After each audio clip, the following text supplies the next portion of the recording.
সূরায়ে রহমানের প্রথম 3টি আয়াত আমি আপনাদের সামনে তিলাওয়াত করেছি।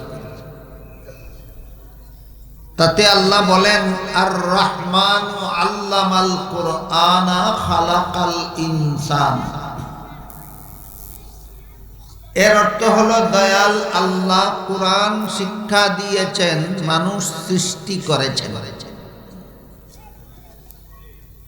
প্রথম আয়াত হলো আর রহমান, এর অর্থ হলো দয়াল আল্লাহ। দ্বিতীয় আয়াত হলো আল্লামাল কুরআন, এর অর্থ হলো কুরআন শিক্ষা দিয়েছেন। তৃতীয় আয়াতটি হচ্ছে খালাকাল ইনসান, এর অর্থ হলো মানুষ সৃষ্টি করেছেন। এখানে আল্লাহ কুরআন শিক্ষা দিয়েছেন কথাটা আগে বলেছেন, আর মানুষ সৃষ্টি করেছেন কথাটা পরে বলেছেন। অথচ বাস্তবতা এর বিপরীত। আল্লাহ আগে মানুষ সৃষ্টি করার পর তাকে কুরআন শিক্ষা দিয়েছেন। বুঝে থাকলে একটু দয়া করে বলুন তো, মানুষ সৃষ্টি করার আগেই তাকে কুরআন শিক্ষা দিয়েছিলেন না সৃষ্টি করার পর? সৃষ্টি করার পর। তাহলে আগে মানুষ সৃষ্টি করেছেন, পরে তাকে কুরআন শিক্ষা দিয়েছেন। কিন্তু বলতে গিয়ে আল্লাহ এভাবে বলেন, আল্লাহ আগে বলেন কুরআন শিক্ষা দিয়েছি, পরে বলেন মানুষ সৃষ্টি করেছি। এমন কেন বললেন? তার কারণ হলো সত্যিকারের মানুষ গড়ার শিক্ষা একমাত্র কুরআন শিক্ষা। কুরআন শিক্ষায় শিক্ষিত যদি না হয়, আর কুরআন শিক্ষার পরশও যদি কারো অন্তরে না লাগে, তাহলে সে শিক্ষিত হতে পারে কিন্তু মানুষ হতে পারে না। তাহলে যে কোনো শিক্ষাই কি মানুষ গড়ার শিক্ষা, না একমাত্র কুরআন শিক্ষা মানুষ গড়ার শিক্ষা? এই তথ্যটা বুঝাবার জন্য আল্লাহ কুরআন শিক্ষা দিয়েছেন কথা আগে বলেছেন, আর মানুষ সৃষ্টি করেছেন কথাটা পরে বলেছেন। এই কথা বুঝাবার জন্য যে কুরআন শিক্ষাই হলো একমাত্র মানুষ গড়ার শিক্ষা। কুরআন শিক্ষা ছাড়া আর যত শিক্ষা জগতে আছে, এইগুলি হয়তো ডাক্তার বানাবার শিক্ষা হতে পারে, ইঞ্জিনিয়ার বানাবার শিক্ষা হতে পারে, বিজ্ঞানী বানাবার শিক্ষা হতে পারে, কিন্তু মানুষ গড়ার শিক্ষা একমাত্র কোরআন শিক্ষা। এটা কিভাবে তা আমরা একটু বোঝার চেষ্টা করি। আমি আশা করি আপনারা অনেকেই জানেন যে বর্তমান দুনিয়াতে যে সমস্ত ইহুদি খ্রিস্টানের দেশ আছে, সেই দেশগুলিতে শিক্ষা ব্যবস্থা আমাদের বাংলাদেশের তুলনায় অনেক উন্নত মানের এবং অনেক শক্তিশালী, অনেক বলিষ্ঠ শিক্ষা ব্যবস্থা। তাদের দেশের শিক্ষা ব্যবস্থা কেমন বলিষ্ঠ, এর উদাহরণ হলো তাদের দেশে একটা মানুষও অশিক্ষিত থাকার কোনো সুযোগ নেই। প্রতিটি সন্তানকে তার মা বাবার পক্ষ থেকে 7 বছর বয়সে স্কুলে লেখাপড়া করার জন্য ভর্তি করাতেই হয়, আর 17 বছর বয়স পর্যন্ত লেখাপড়া চালাতেই হয়। কোন সন্তানের পিতামাতা যদি সন্তানের 7 বছর থেকে 17 বছরের ভিতরে লেখাপড়া বন্ধ করে, তাহলে সরকার ওই সন্তানের মা বাবাকে জেলখানায় বন্দী করে রেখে সন্তানটাকে সরকার নিজ দায়িত্বে লালন পালন করে লেখাপড়া শেখায়। এইরকম উন্নত বলিষ্ঠ শিক্ষা ব্যবস্থা এখনো বাংলাদেশে চালু হয়নি। এখনো বাংলাদেশের কোন সন্তানের পিতামাতা ইচ্ছা করলে তারে কোন রকমের শিক্ষা না দিয়া মূর্খ বানাবার সুযোগ আছে। কিন্তু ইহুদি খ্রিস্টানদের দেশের কোনো পিতামাতা তার সন্তানকে মূর্খ বানাবার কোনো সুযোগ নাই। তাদের দেশে একটা নাগরিকও অশিক্ষিত থাকার কোনো সুযোগ নাই।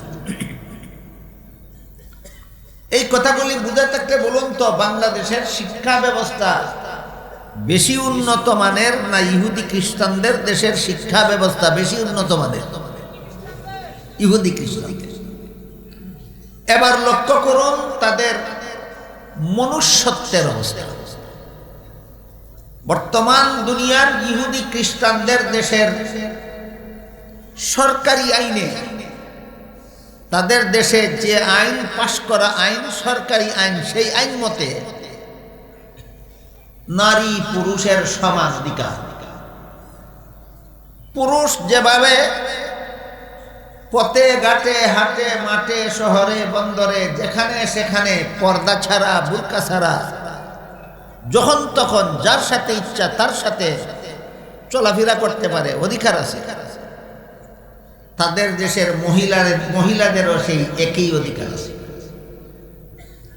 পুরুষকে যেমন ভাবে পর্দার আড়ালে রাখার অধিকার কারো নাই, তেমনি ভাবে তাদের দেশের কোনো মহিলাকেও পর্দার আড়ালে রাখার অধিকার কারো নাই। এই সমান অধিকারের আইন তাদের দেশে একটা আন্দোলনের ফসল হিসাবে পাশ হয়েছে।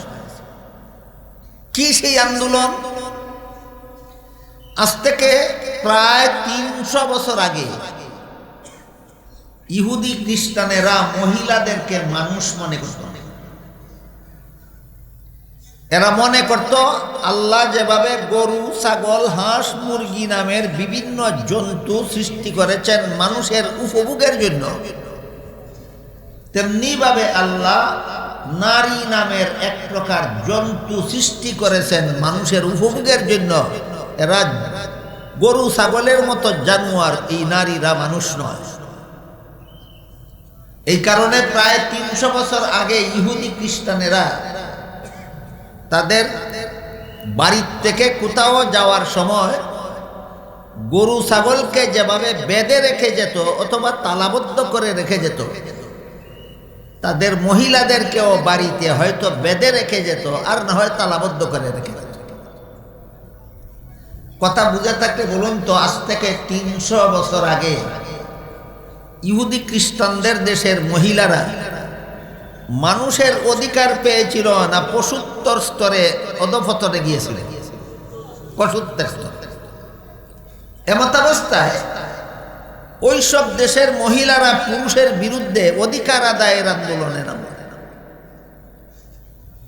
অধিকার আদায়ের আন্দোলনে নেমে তারা যে স্লোগানটা দিল সেটা হলো, আমরা পুরুষের সমান অধিকার চাই। দীর্ঘদিন অনেক শক্তিশালী বলিষ্ঠ আন্দোলন হয়েছে। পশ্চিমা দেশগুলিতে দীর্ঘদিন পর্যন্ত অনেক জোরদার আন্দোলন হয়েছে মহিলাদের পক্ষ থেকে পুরুষদের বিরুদ্ধে, যে আমরা পুরুষের সমান অধিকার চাই। কতদিন আগে? 300 বছর। আর আল্লাহ পাক রব্বুল আলামিন পবিত্র কোরআনে 1500 বছর আগে কোরআনে বলে দিয়েছেন, মহিলাদের অধিকার পুরুষের সমান নয়, বরং মহিলাদের অগ্রাধিকার। 1500 বছর আগে আল্লাহ কোরআনে মহিলাদের পুরুষের সমান অধিকার বলে দিয়েছেন না অগ্রাধিকার বলে দিয়েছেন? অগ্রাধিকার। যেমন এক আয়াতে আল্লাহ বলেন, ওয়ালাহুন্না মিসলুল্লাযী আলাইহিন্না বিল মা'রুফ। মহিলাদের অধিকার আছে পুরুষদের উপর, যেভাবে পুরুষদের অধিকার আছে মহিলাদের উপর। আয়াতের অর্থ বুঝে থাকলে বলুন তো, কার অধিকারের কথা আল্লাহ আগে বলেছেন? আবার বলি, আল্লাহ বলেন মহিলাদের অধিকার আছে পুরুষদের উপর, যেমন ভাবে পুরুষদের অধিকার আছে মহিলাদের। পুরুষের অধিকারের কথা আল্লাহ আগে বলেছেন না মহিলাদের অধিকারের কথা আগে বলেছেন? মহিলাদের অধিকারের কথা আগে বলেছেন। তারপরও এখানের কথাটা একটু শর্টকাট, সংক্ষিপ্ত, বিস্তারিতভাবে বোঝার জন্য বলছি। দেখুন, আল্লাহ পাক রব্বুল আলামিন নারীদেরকে পুরুষের উপর হয়তো অগ্রাধিকার দিয়েছেন, আর না হয় একচেটিয়া অধিকার দিয়েছেন। সেটা কিভাবে একটু বিস্তারিত শুনুন।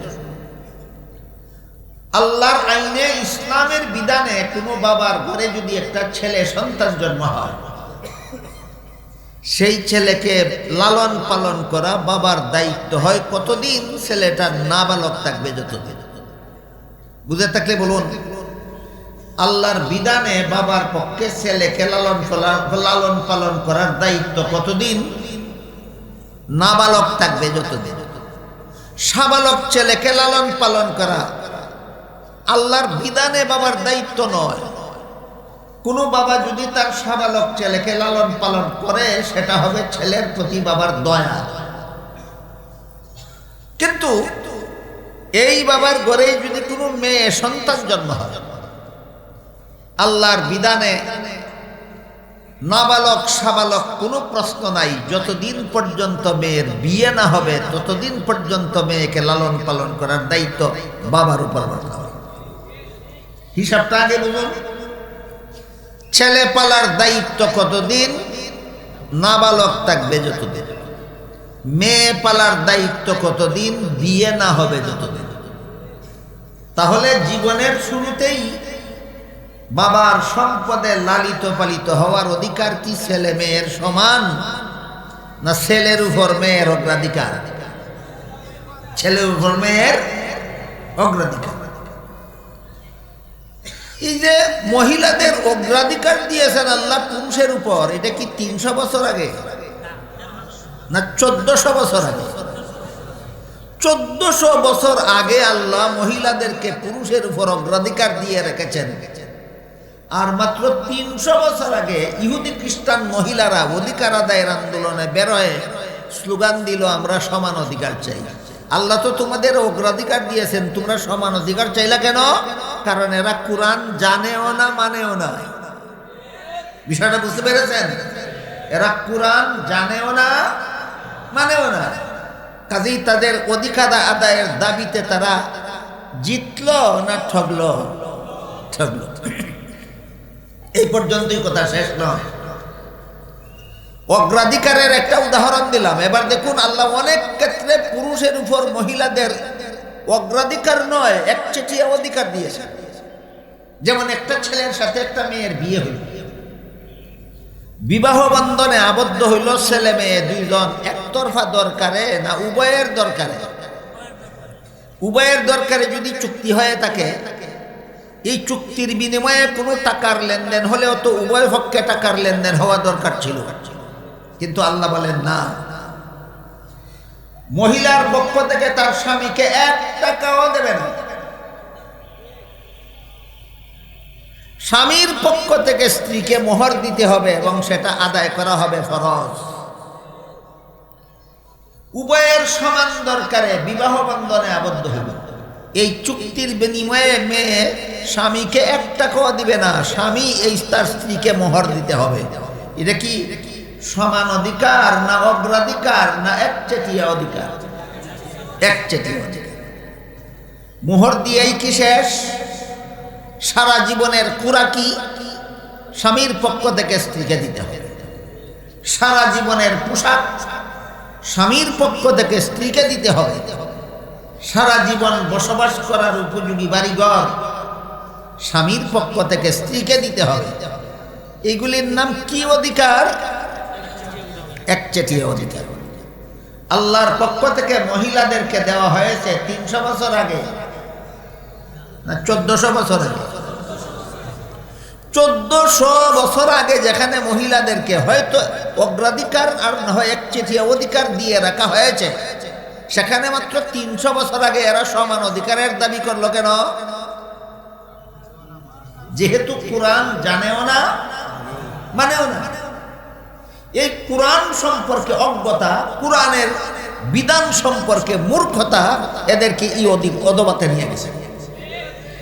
তাই ইহুদি খ্রিস্টানদের, পাশ্চাত্য দেশগুলির ইহুদি খ্রিস্টানদের মেয়েরা যখন আন্দোলন তাদের তুঙ্গে, যখন আন্দোলনের মুখে পুরুষরা দাবি না মেনে পারতেছিল না, তখন থেকে ইহুদি খ্রিস্টানদের দেশে সরকারিভাবে আইন পাশ হয়ে গেছে, যে নারী পুরুষের সমান অধিকার, এইভাবে সমান অধিকারের আইন আছে। আমার কথাগুলি বুঝে থাকলে বলুন তো, ন্যায্য দাবির ভিত্তিতে না ভুল দাবির ভিত্তিতে? দাবি কি সমান অধিকার ছাওয়ার দাবি করা উচিত দরকার ছিল, না অগ্রাধিকার এবং একচেটিয়া অধিকার দাবি করা উচিত ছিল? ওইটা করেনি কেন? কারণ কুরআন জানেও না, মানে কাজেই তারা দাবি যা করেছে সেই দাবি মেনে নেওয়া হয়েছে। পুরুষদের পক্ষ থেকে ইহুদি খ্রিস্টানদের দেশে আইন পাশ করে দেওয়া হয়েছে নারী পুরুষের সমান অধিকার। এই আইনের বিস্ফল কি হয়েছে এবার শুনুন।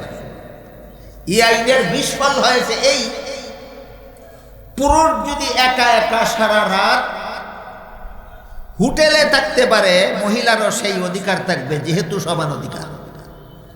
পুরুষ যদি সারা রাত একা একা ক্লাবে কাটাতে পারে, পার্কে কাটাতে পারে, সমুদ্র সৈকতে কাটাতে পারে, জঙ্গলে কাটাতে পারে, মহিলাদেরও এই অধিকার দিতে হবে, যেহেতু উভয়ের সমান অধিকার।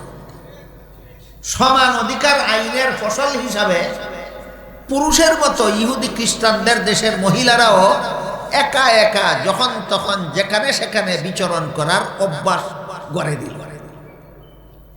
এর বিস্ফল হিসাবে তাদের মান, সম্ভ্রম, সতীত্ব পথে ঘাটে লুণ্ঠিত হয়ে গেল। বর্তমান দুনিয়ার ইহুদি খ্রিস্টানদের দেশের মহিলাদের মান সম্ভ্রম বলতে কিছু নাই, একেবারে জলাঞ্জলি গেছে। এদের মান সম্ভ্রম বলতে কিছু নাই। সমান অধিকারের দাবিতে একটা মহিলা একটা পুরুষের সাথে হোটেলে থাকে, তার মান ইজ্জত সেখানেই লুণ্ঠিত হয়ে যায়। সমান অধিকারের নামে একটা মহিলা আর এক রাত ক্লাবে থাকে আর একটা পুরুষের সাথে, তার মান ইজ্জত ক্লাবেই লুণ্ঠিত হয়ে যায়। আরেক রাত অতিবাহিত করে পার্কে, তার ইজ্জত মান ইজ্জত পার্কেই লুণ্ঠিত হয়ে যায়। আরেক রাত অতিবাহিত করে সমুদ্র সৈকতে, তার মান ইজ্জত সমুদ্র সৈকতেই লুণ্ঠিত হয়ে যায়। ফলে তাদের মহিলারা বিয়ের আগেই কুমারী মা হতে লাগে। কুমারী মা বুঝেন? কুমারী মানে অবিবাহিতা। অবিবাহিতা অবস্থায় ইহুদি খ্রিস্টানদের মেয়ে সন্তানের মা হতে লাগলো। কোন আইনের ফসল? সমান অধিকার আইনের। এখন সন্তানের জন্ম নিবন্ধন তো আর বাবার নামে করার সুযোগ নাই। কারণ একটা মহিলা এক রাত্রি একটা হোটেলে একটা পুরুষের সাথে কাটাইলো, আরেক রাত্রি একটা ক্লাবে আরেকটা পুরুষের সাথে যাপন করলো, আরেক রাত্রি একটা ক্লাবে আরেক পুরুষের সাথে যাপন করলো, আরেক রাত্রি যাপন করলো সমুদ্র সৈকতে আরেকটা পুরুষের সাথে, আরেক রাত্রি যাপন করলো আরেকটা পুরুষের সাথে জঙ্গলে। কোন পুরুষের সাথে রাত্রি যাপন করার কারণে তার গর্ভে সন্তান আসলো, গর্ভবতী মহিলা নিজেও জানে না। এই সমস্যার সমাধান ইহুদি খ্রিস্টানদের দেশে করা হয়েছে এভাবে যে সন্তানের জন্ম নিবন্ধন বাবার নামে করতে হবে না, সন্তানের জন্ম নিবন্ধন তাদের দেশে মায়ের নামে হয়। আমার কথা বুঝে থাকলে বলুন, বর্তমান দুনিয়ার ইহুদি খ্রিস্টানদের সন্তানের জন্ম নিবন্ধন বাবার নামে হয় না মায়ের নামে হয়? কেন? সন্তানের বাবা কে এটা অনেক ক্ষেত্রে সন্তানের মাও জানে না। যে সন্তানের মাই যদি জানে না বাবাকে, তে বাবার নামে নিবন্ধন হবে কিভাবে? এই অবস্থাতেই বর্তমান দুনিয়ার ইহুদি খ্রিস্টানদের দেশের সন্তানদের জন্ম নিবন্ধন হয়। আমার কথা শুনলেন, যদি কারো বিশ্বাস না হয় তাহলে আপনি যান আমেরিকাতে গিয়া দেখে আসেন, কানাডায় গিয়া দেখে আসেন, ইংল্যান্ডে গিয়া দেখে আসেন, ফ্রান্সে গিয়া দেখে আসেন, জার্মান গিয়া দেখে আসেন, জাপান গিয়া দেখে আসেন। যদি বিপরীত পান, আপনার আসা যাওয়ার খরচ আমি দেব। আর যদি সঠিক পান, এইসব দেশ আমার চোখে দেখে এসেছে, দেখে এসে বলতেছে তাদের দেশে সন্তানের জন্ম নিবন্ধন বাবার নামে হওয়ার কোনো উপায় নাই। সমান অধিকারের অভিশপ্ত আইন তাদের এই জিনিস বিলুপ্ত হয়ে গেছে আইনের কারণে। এখন এদের সন্তানের বাবা শনাক্ত করার কোনো উপায় বাকি নাই। এই জন্য বর্তমান দুনিয়ার ইহুদি খ্রিস্টানদের দেশের সন্তানদের জন্ম নিবন্ধন বলুন কার নামে হয়? মায়ের নামে হয়। সন্তানের বাবা কে এটা সন্তানের মাও অনেক সময় জানে না। এবার বলুন অবস্থা বুঝে থাকলে, সন্তানের পরিচয় বাবার নামে না হয়ে মায়ের নামে হওয়া, এটা কি মনুষ্যত্ব না পশুত্ব? এই কথাটা যদি এখনো কারো বোঝার বাকি থাকে তাহলে আরেকটু খোলাসা করে বলি। আমি আশা করি আপনারা আপনাদের এলাকার পথে ঘাটে কুকুরি ঘোরাফেরা করতে দেখে থাকবেন অবশ্যই। এর মধ্যে একটা মৌসুমে কুকুরিগুলি বাচ্চাও দেয়। একটা দুইটা বাচ্চা দেয় না, অনেকগুলি বাচ্চা দেয়। আবার কোনো সময় কেউ কুকুরির একটা দুইটা বাচ্চা পালার জন্য নিয়ে যায়, পালতে নিয়ে যায়। বলুন তো কোন কুকুরের বাচ্চা চিনে নেয় না কোন কুকুরির বাচ্চা চিনে নেয়? বলুন কুকুরের বাচ্চা চিনে নেয় না কুকুরির বাচ্চা চিনে নেয়? কেন? কারণ কোন কুকুরে এই বাচ্চা জন্ম দিয়েছে কেউ জানে না। তাইলে কুত্তার বাচ্চা যেভাবে কোন কুত্তা জন্ম দিছে কেউ জানে না, শুধু কোন কুত্তিয়া জন্ম দিছে এটা মানুষে জানে। ঠিক তেমনি ভাবে তাদের দেশের মানুষের বাচ্চা কোন পুরুষে জন্ম দিছে কেউ জানে না, কোন মহিলা জন্ম দিছে এটা জানে। তাহলে তাদের দেশে মানুষের বাচ্চা মানুষের মতোই জন্ম হয় না কুকুর শ্রীগাল বিড়ালের মতোই জন্ম হয়? শিক্ষার অভাবে। আমার প্রথম দিকের কথাগুলি স্মরণ করুন। তাদের দেশের শিক্ষা ব্যবস্থা বাংলাদেশের মতো দুর্বল না অনেক শক্তিশালী? মনুষ্যত্বের অবস্থা বিলুপ্ত, শিক্ষা ব্যবস্থা অনেক শক্তিশালী, মনুষ্যত্ব বিলুপ্ত। মনুষ্যত্ব বলতে নাই। তাদের মানুষের সন্তান মানুষের মতো জন্ম হয় না, তাদের সন্তান পশু জানোয়ারের মতো জন্ম হয়। বুঝে থাকলে এবার বলুন কেন তাদের দেশে মানুষের সন্তান জানোয়ারের মতো জন্ম হয়? কেন? শিক্ষার অভাবে না। তাহলে কিসের অভাবে? একমাত্র কোরআন শিক্ষার অভাবে। কারণ কোরআন শিক্ষায় যারা শিক্ষিত অথবা কোরআন শিক্ষার আলোতে যাদের অন্তর আলোকিত, এরা মনে প্রাণে বিশ্বাস করে বিয়ে ছাড়া সন্তান জন্ম দেওয়া হারাম। এই শিক্ষা তাদের দেশে নাই। বিয়ে ছাড়া সন্তান জন্ম দেওয়া হারাম। বিয়ে ছাড়া সন্তান জন্ম দিলে এই সন্তান মানুষের মতো জন্ম হয় না, হাইওয়ান জানোয়ারের মতো জন্ম হয়। এই কথার চর্চা তাদের দেশে নাই, আছে বাংলাদেশে। কাজেই আমার কথাগুলি বুঝে থাকলে এবার বলুন তো তাদের শিক্ষাটা কি মানুষ গড়ার শিক্ষা? না, তাদের শিক্ষা ডাক্তার গড়ার শিক্ষা হতে পারে, তাদের শিক্ষা ইঞ্জিনিয়ার গড়ার শিক্ষা হতে পারে, তাদের শিক্ষা বিজ্ঞানী গড়ার শিক্ষা হতে পারে, তাদের শিক্ষা অনেক কিছুর শিক্ষা হতে পারে, কিন্তু মানুষ গড়ার শিক্ষা হলো একমাত্র কোরআন শিক্ষা। এই কথাটা বোঝাবার জন্য আল্লাহ আগে বলেছেন কোরআন শিক্ষা দিয়েছি, পরে বলেছেন মানুষ সৃষ্টি করেছি। গেল তাদের দেশের অবস্থা। এবার আমরা একটু আমাদের নিজেদের দেশের অবস্থা আলোচনা করে দেখি আমরা কোন অবস্থায় আছি। আমার জানা মতে আমাদের বাংলাদেশের যত জাগতিক শিক্ষা প্রতিষ্ঠান আছে, ধর্মীয় শিক্ষা প্রতিষ্ঠানগুলি প্রধানত দুই ভাগে বিভক্ত। কতগুলি ধর্মীয় শিক্ষা প্রতিষ্ঠানের নাম মক্তব, যেগুলিতে ছোট ছোট ছেলে মেয়েরা সকালবেলা লেখাপড়া করে, ওই কলেমা কালাম উজুগুতল এগুলো শিখে। আর কতগুলি ইসলামী শিক্ষা প্রতিষ্ঠানের নাম মাদ্রাসা বা জামিয়া, এগুলিতে ইসলামের মাধ্যমিক শিক্ষা এবং উচ্চতর শিক্ষা প্রদান করা হয়। আর আমাদের দেশে যে সমস্ত শিক্ষা প্রতিষ্ঠান ইসলামী শিক্ষা প্রতিষ্ঠান নয়, জাগতিক শিক্ষা প্রতিষ্ঠান, এইগুলির প্রথম স্তরের জাগতিক শিক্ষা প্রতিষ্ঠানকে প্রাইমারি স্কুল বলা হয়, মধ্যম স্তরের জাগতিক শিক্ষা প্রতিষ্ঠানগুলিকে হাই স্কুল বলা হয়, উচ্চ স্তরের জাগতিক শিক্ষা প্রতিষ্ঠানগুলিকে কলেজ ভার্সিটি বলা হয়। আমাদের বাংলাদেশে যত প্রাইমারি স্কুল, যত হাই স্কুল, যত কলেজ, যত ভার্সিটি আছে, আমার জানা মতে এই সমস্ত শিক্ষা প্রতিষ্ঠানের কোনো একটি পাঠ্য বইয়ে লেখা নাই বিয়া ছাড়া সন্তান জন্ম দেওয়া হারাম।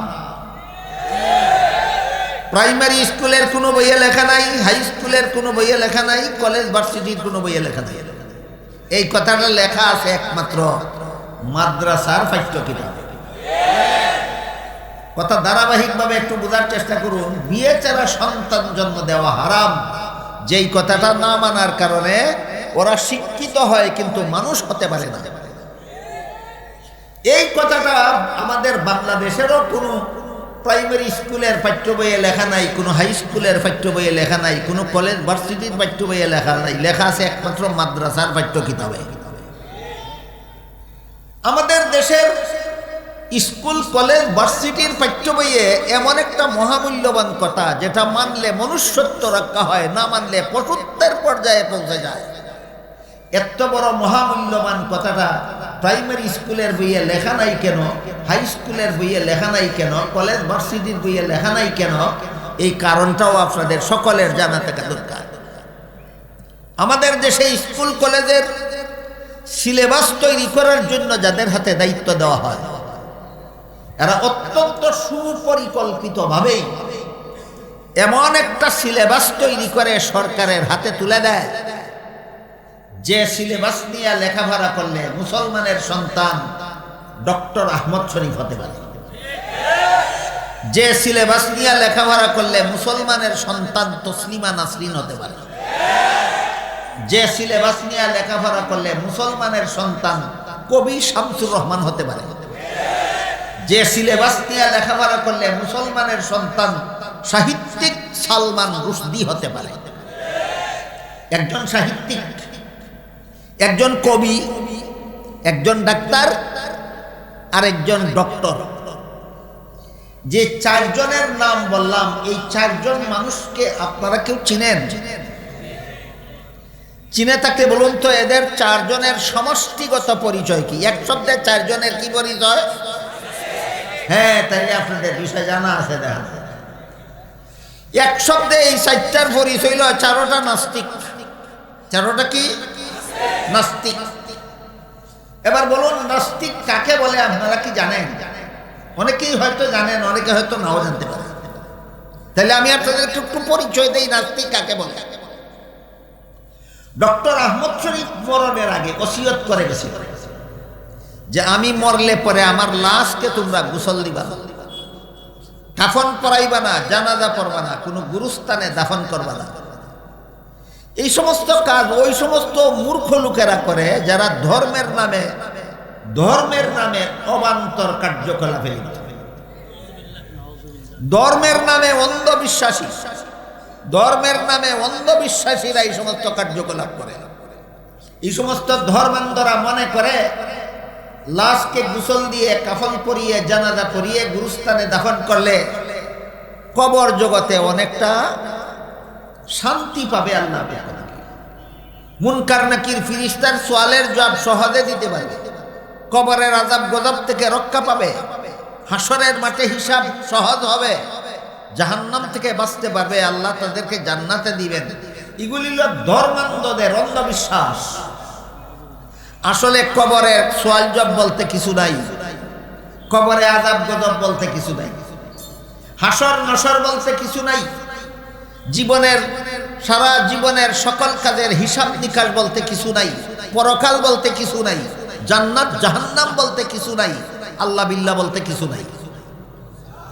খামোখা আমাকে এই পরকালের এই সমস্ত কল্পিত জিনিস পাওয়ার জন্য আমাকে এই সমস্ত শেষকৃত্য তোমরা কেন করবা? এগুলি ফালতু, এগুলি ধর্মের নামে অন্ধত্ব। এই আমি ধর্মান্ধ নই, আমি আলোকিত শিক্ষিত। কাজে আমি মরলে পরে আমার লাশকে তোমরা গোসল দিবা না, কাফন পরাইবা না, জানাজা পড়বা না, গুরুস্থানে দাফন করবা না। তার ওসিয়ত মতে তার লাশকে হাসপাতালে দান করে দেওয়া হয়েছে।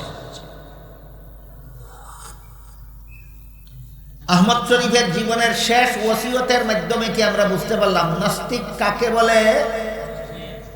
যারা পরকালে বিশ্বাসী, অবিশ্বাসী, যারা জান্নাত জাহান্নামে অবিশ্বাসী, যারা হাসর নসর হিসাব নিকাশে অবিশ্বাসী, যারা আল্লাহতে আল্লাহর রাসূলে অবিশ্বাসী, এদেরকে বলে নাস্তিক।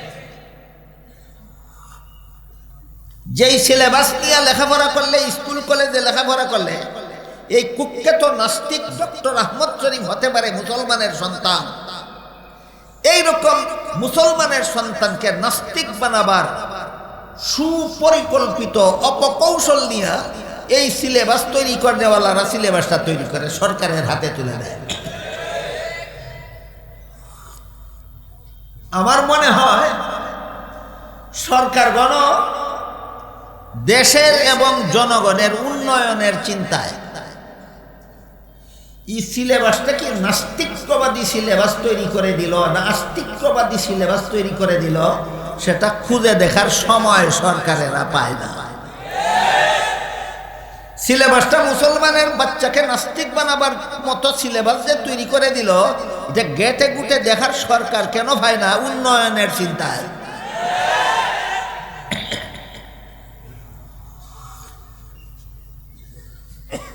তাহলে এই ডক্টর আহমদ শরীফ ইহুদি খ্রিস্টানদের দেশের স্কুল কলেজে পড়ে ডক্টর আহমদ শরীফ হয়েছে না বাংলাদেশের কলেজ ভার্সিটিতে পড়ে? বাংলাদেশের কলেজ ভার্সিটিতে পড়ে এর মতো নাস্তিক হইল কেন? কারণ আমাদের দেশের এই স্কুল কলেজের সিলেবাস তৈরির জন্য যাদের হাতে দায়িত্ব দেওয়া হয়, এরা অত্যন্ত সুপরিকল্পিতভাবেই এমন একটা সিলেবাস তৈরি করে সরকারের হাতে তুলে দেয়, যে সিলেবাস নিয়ে লেখাপড়া করলে মুসলমানের সন্তান ডক্টর আহমদ শরীফ হতে পারে।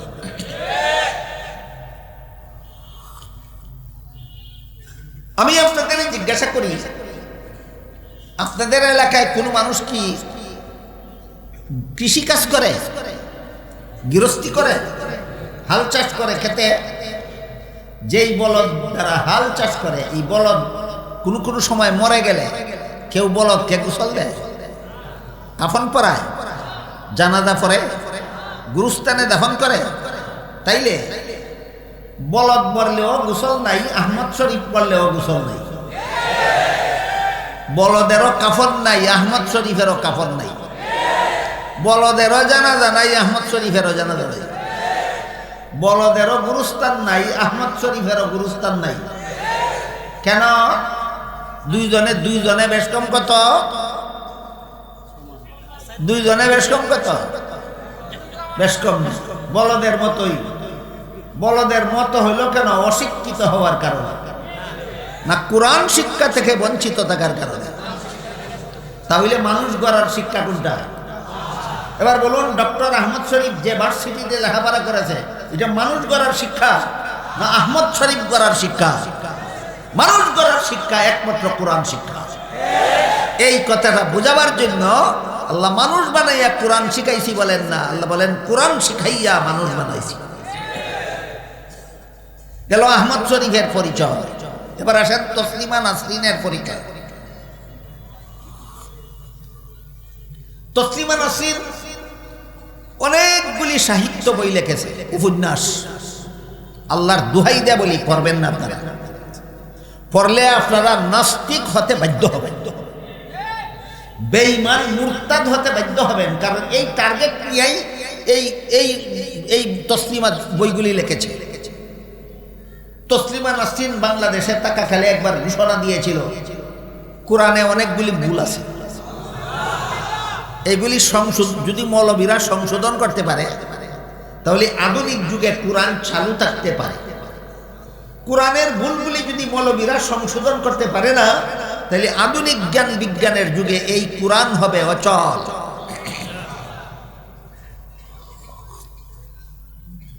কোরআনের একটা দুইটা আয়াতকে তসলিমা ভুল বলেনি, অনেকগুলি আয়াতকে ভুল বলেছে। এর মধ্যে একটা আয়াতের উদাহরণ আমি আপনাদের সামনে তুলে ধরি। পবিত্র কোরআনের সূরায়ে নিসা এর 11 নম্বর আয়াতে আল্লাহ বলেছেন, ওয়ালিদ যাকারি মিসলু হাযিল উনসায়াইন। এর অর্থ হলো পিতামাতা মারা গেলে পিতামাতার তেজ্য সম্পদে ছেলে পাবে 2 অংশ, মেয়ে পাবে 1 অংশ। আজকে নতুন শুনলেন না জীবনে আরো শুনেছেন? আল্লাহর বিধান মতো মা বাবার সম্পত্তিতে ছেলে ভাই কত অংশ আর মেয়ে ভাই কত অংশ? রেফারেন্স দিয়া তসলিমা নাসরিন বলে, একই বাবার সন্তান হওয়া সত্ত্বেও ছেলেকে 2 অংশ দিয়ে মেয়েকে 1 অংশ দেওয়ার মানেই হইল এই নারীদের প্রতি অবিচার। এই অবিচারমূলক আয়াত সংশোধন করো মৌলবীরা, কোরআনকে যদি চালু রাখতে চাও।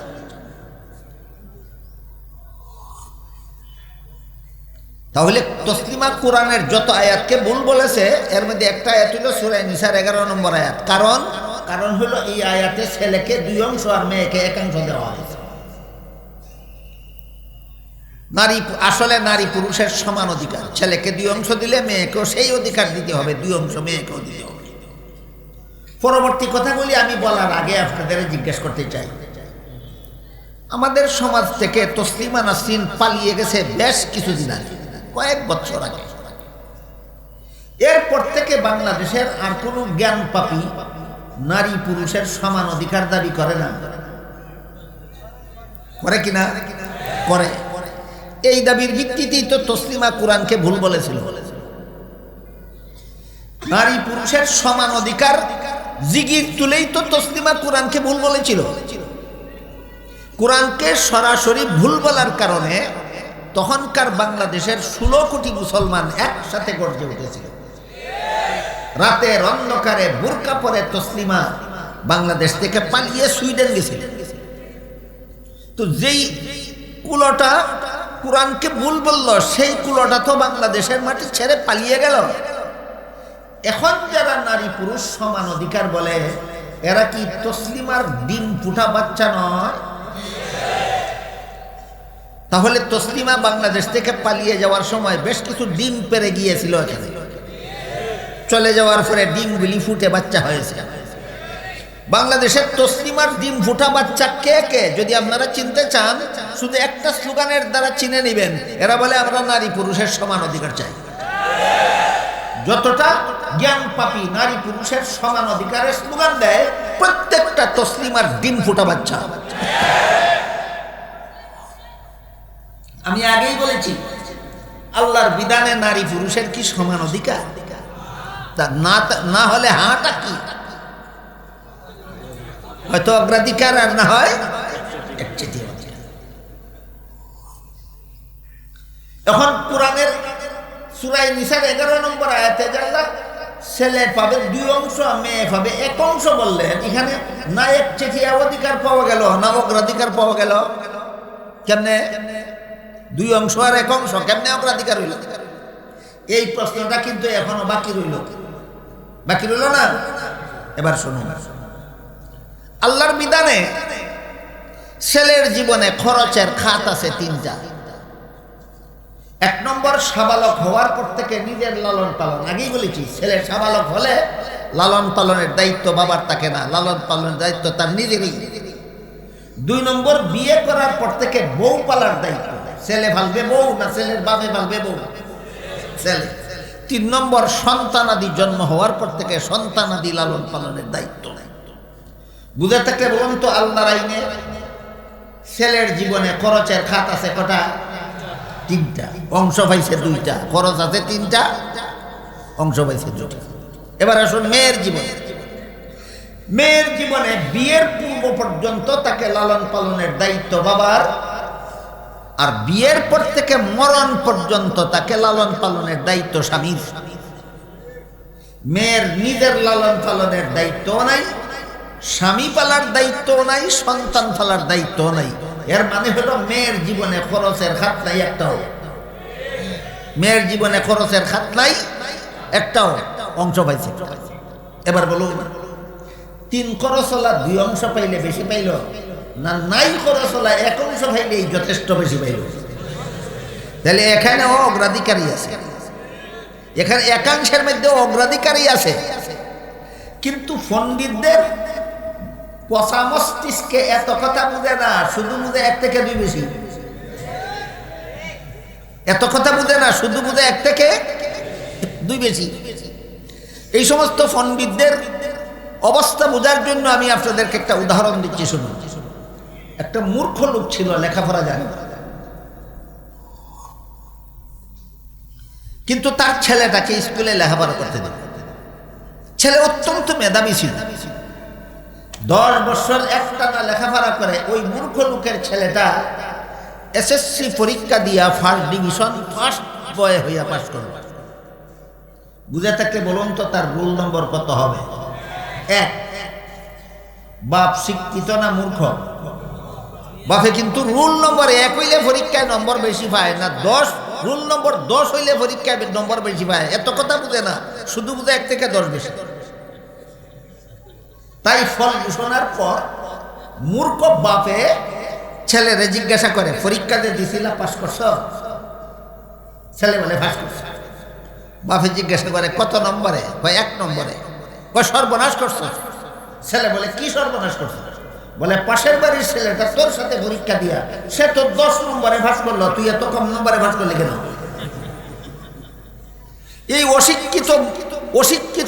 অশিক্ষিত বুয়ারে যেমন বুঝে না 10 নম্বরে পাস করলে পরীক্ষায় নম্বর বেশি পায় না, 1 নম্বরে পাস করলে পরীক্ষায় নম্বর বেশি পায়, ঠিক তেমনি ভাবে এই সমস্ত সমান অধিকারবাদী শিক্ষিত বুয়ারেরাও বুঝে না ছেলে 2 অংশ পাইলে বেশি পায় না, মেয়ে 1 অংশ পাইলে বেশি পায়। মাত্র একটা উদাহরণ দিলাম আপনাদেরকে। তসলিমা কোরআনে যতগুলি ভুল বলেছিল, একটা ভুলের উদাহরণ, বুঝতে পেরেছেন? তসলিমা কোরআনের যত কথা ভুল বলেছিল এর মধ্যে একটা বলেছিল সূরা নিসার 11 নম্বর আয়াতটা ভুল। এখানে ছেলেকে 2 অংশ দিয়ে মেয়েকে 1 অংশ দেওয়া হয়েছে। আমার কথা বুঝে থাকলে বলুন, ছেলেকে 2 অংশ দেওয়া হয়েছে কেমন কেমন অবস্থায় যে যার খরচ আছে 3টা, মেয়েকে 1 অংশ দেওয়া হয়েছে কেমন অবস্থায় যেখানে কোনো খরচই নেই। আবার বলুন, 3 খরচওয়ালা 2 অংশ পাইলে বেশি পায় না, নাই খরচওয়ালা 1 অংশ পাইলেই বেশি পায়? তাইলে কোরআনের আয়াতটাই ভুল না তসলিমা আর তসলিমার ডিম ফুটা বাচ্চাদের মস্তিষ্কটাই ভুল? এবার বলেন, আপনাদের দেশে তসলিমার ডিম ফুটা বাচ্চারা বাস করে কিনা? তসলিমার একটু পরিচয় আপনাদের সামনে তুলে ধরলাম। তসলিমার 1 নম্বর পরিচয় হলো তসলিমার দৃষ্টিতে কোরআনী ভুল। তসলিমার আর একটু পরিচয় আপনাদের সামনে তুলে ধরি। আমি যে বলেছিলাম আল্লাহর দোহাই লাগে, মেহেরবানি করে আপনারা কেউ তসলিমার বই পড়বেন না, কারণ পড়লে যখন দেখবেন তার বইয়ে লেখা যে সূরা নিসার 11 নম্বর আয়াতে ছেলেকে 2 অংশ মেয়েকে 1 অংশ দিয়ে মেয়েদের সাথে অবিচার করা হয়েছে, তখন অবিচার আর সুবিচার সিদ্ধান্তে পৌঁছতে পারবেন না, না পেরে তসলিমার দাবি মানতে বাধ্য হবেন, আপনাকে মুরতাদ বানাইয়াই ছাড়বে। এই জন্য আপনাদেরকে অনুরোধ করে বলেছি, এই সমস্ত নাস্তিকদের বই আপনারা পড়বেন না। আমাদের পড়তে হয় কেন? এদের শয়তানি যুক্তিগুলির দাঁত ভাঙ্গা জবাব দেওয়ার জন্য। তসলিমা যে সমস্ত সাহিত্য বই, উপন্যাস বই লিখেছে, এর মধ্যে একটা বইয়ের নাম আছে যাব না কেন যাব, যাব না কেন যাব, নামটা মনে রাখবেন, ভুলবেন না। যাব না কেন যাব বইয়ের এক জায়গায় লেখে মহিলাদের গায়ের ব্লাউজের মাপ দেওয়ার জন্য পুরুষ টেইলারদের কাছে যেতেই হয়। এই সুযোগে পুরুষ টেইলারেরা মহিলাদের গায়ের ব্লাউজের মাপ নেওয়ার সময় ফিতার পরিবর্তে তাদের মুখে টেইলারের হাতের আঙ্গুল ব্যবহার করে।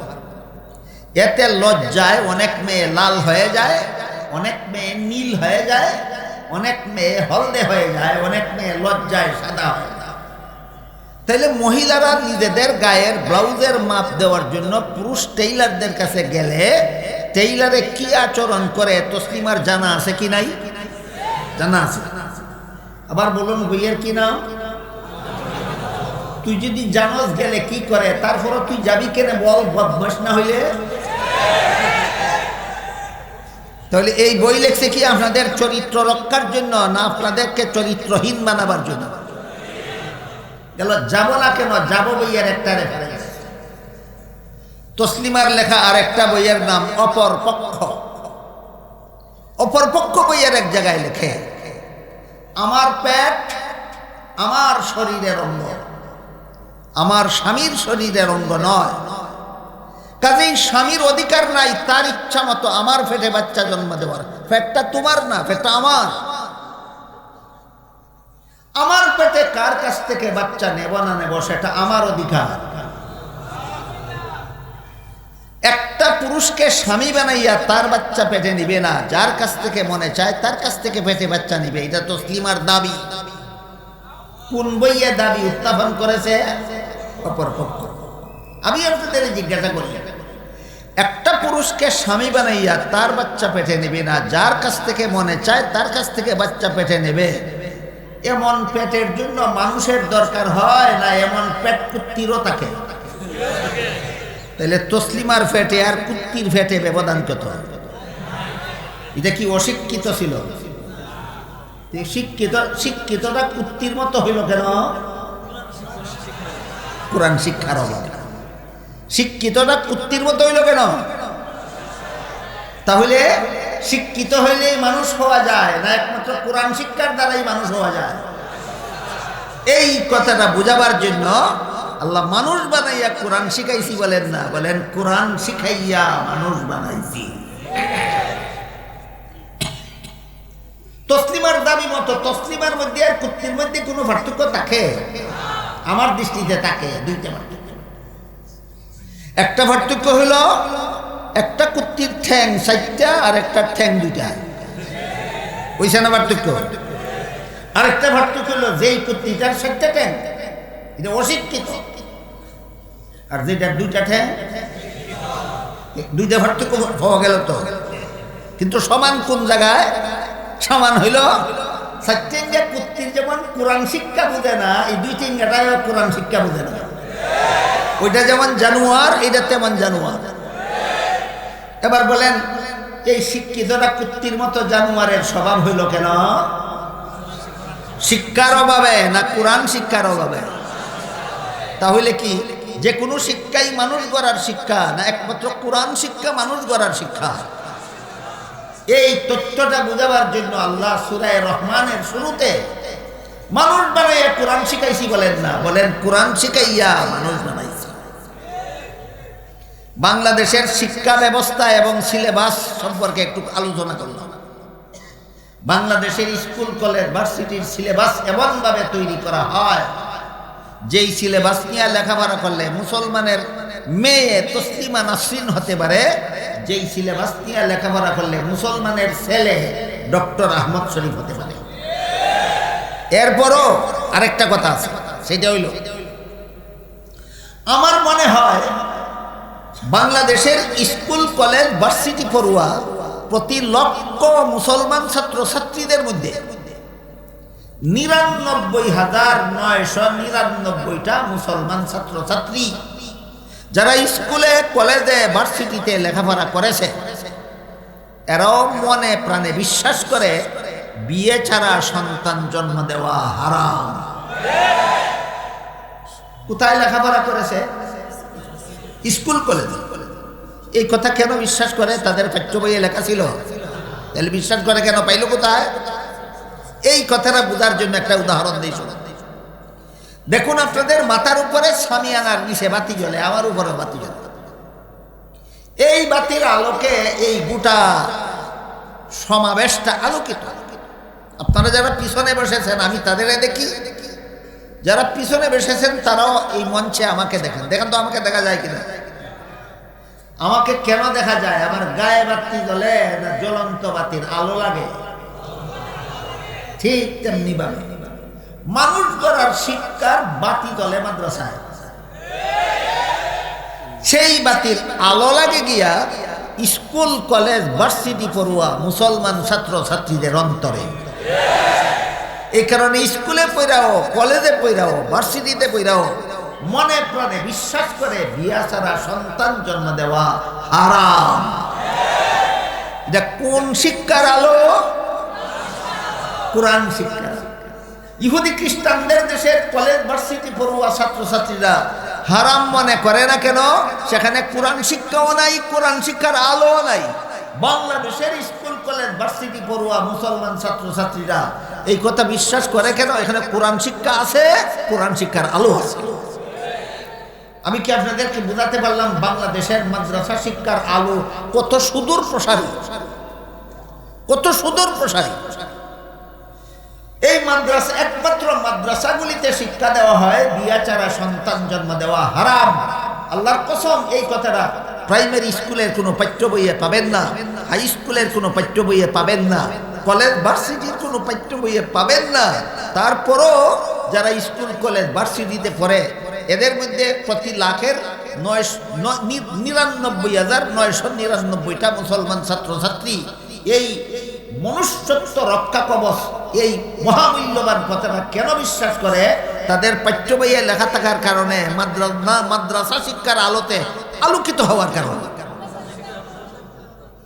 এমন আলো যেন, মানুষ গড়ার শিক্ষার আলো যেন সমাজের সর্বস্তরে প্রসারিত হয়। মানুষ গড়ার শিক্ষার আলোতে যেন সর্বস্তরের মুসলমানের অন্তর আলোকিত হয়, সেই উদ্দেশ্যেই এই সম্মেলনের আয়োজন করা হয়।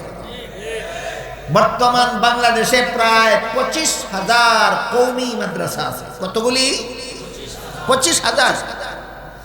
প্রায় সবগুলি কওমি মাদ্রাসার পক্ষ থেকে বছরে এমন একটা করে সম্মেলন হয়। তাহলে বাংলাদেশে শুধু কওমি মাদ্রাসাগুলির উদ্যোগেই প্রতি বছরে 25,000 ইসলামী সম্মেলন হয়। কেন? যারা মাদ্রাসা সরাসরি মাদ্রাসা শিক্ষায় শিক্ষিত না, যারা মাদ্রাসার ছাত্র না, যারা কৃষিকাজ নিয়ে ব্যস্ত থাকেন, ব্যবসা নিয়ে ব্যস্ত থাকেন, চাকুরি নিয়ে ব্যস্ত থাকেন, যারা স্কুল কলেজের লেখাপড়া নিয়ে ব্যস্ত থাকেন, তাদের অন্তরকে কোরআন শিক্ষার আলোতে আলোকিত করার জন্য এই সম্মেলনের আয়োজন। আপনারা কি মনে করেন যে বর্তমান বাংলাদেশের মাদ্রাসা শিক্ষার আলো মাদ্রাসাতে সীমিত, না সারা দেশব্যাপী ব্যাপৃত? সারা দেশব্যাপী কোরআন শিক্ষার আলোকে ব্যাপক করার উদ্দেশ্যেই এই সম্মেলনগুলি করা হয়। আমি দোয়া করি আল্লাহ যেন আপনাদের সকলের অন্তরকে কোরআন শিক্ষার আলোতে আলোকিত করার তৌফিক দান করেন। আপনারা যেন তাদের মতো জানোয়ার না হয়, আপনারা যেন মানুষ থাকতে পারেন। মনুষ্যত্বের শিক্ষা, মানুষ গড়ার শিক্ষা একমাত্র কোরআন শিক্ষা। এই মহামূল্যবান কথা যেন আমরা জীবনে কোনোদিন না ভুলি। আল্লাহ আমাদের সবাইকে তৌফিক দান করুন। আমিন। সুবহানা রাব্বিকা রাব্বিল ইজ্জাতি আম্মা ইয়াসিফুন ওয়া সালামুন আলাল মুরসালিন ওয়ালহামদুলিল্লাহি রাব্বিল আলামিন।